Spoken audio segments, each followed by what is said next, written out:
Hello, good morning and welcome. We'll start with the AUD USD. This has come off the recent highs of 81, just over 81, and we're now actually back below the 80, which again was a monthly turning point. So we're below this resistance line, and I'm expecting this to fall off. We've had a bit of strength in the dollar. So we have a short ratio on the commercials of 4.69 to 1.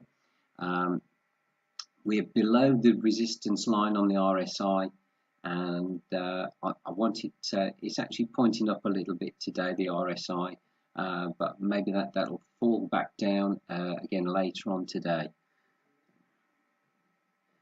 Pound USD.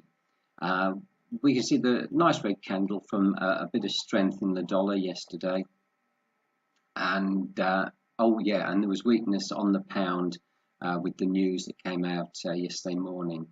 We've got a commercials long ratio for the pair of 1.71 to 1. We were above the 69.1 and we've come back down below. I don't know if this is quite done yet, but I am expecting now the pair to continue to the downside. I'm not trading it, and I'm going to wait until Friday and see what the commercials say on the commitment of traders report. Euro USD, very nice short candle yesterday. I'm about at my top entry. We have a commercial short ratio of 1.7 to 1, and we're just flat and above the 50. So what I really want is for this to come down below the 50 and continue down.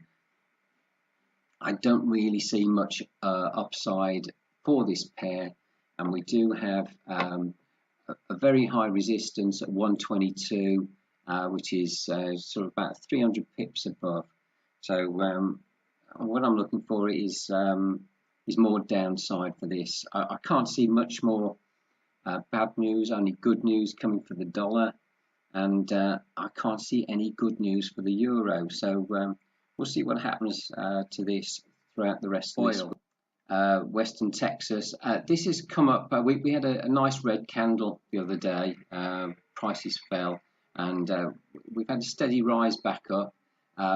If this gets back up to the 50, I'm going to short this back down. I'd like it to come up to the resistance here, or even slightly above it, to get a good short. Pound Canadian dollar. With the rise of the oil, the Canadian dollar will probably get a bit more strength. So we might see a little bit of downside on this pair. The long divergence on the commitment of traders is 3.85 to 1, and we are just slightly below the 50 on the RSI. So I'd like to see that get above, and for this to start its bounce up. Silver, we've come off the highs nicely. We're down below the support, so I think this is just going to head down now. This is a weekly support and recent highs. We've come down through resistance on the RSI. I'd like to see that continue down. It's got quite a nice steep angle on it. Continue down below the 50. So we'll be looking for that. Okay, thank you for watching, and see you again tomorrow.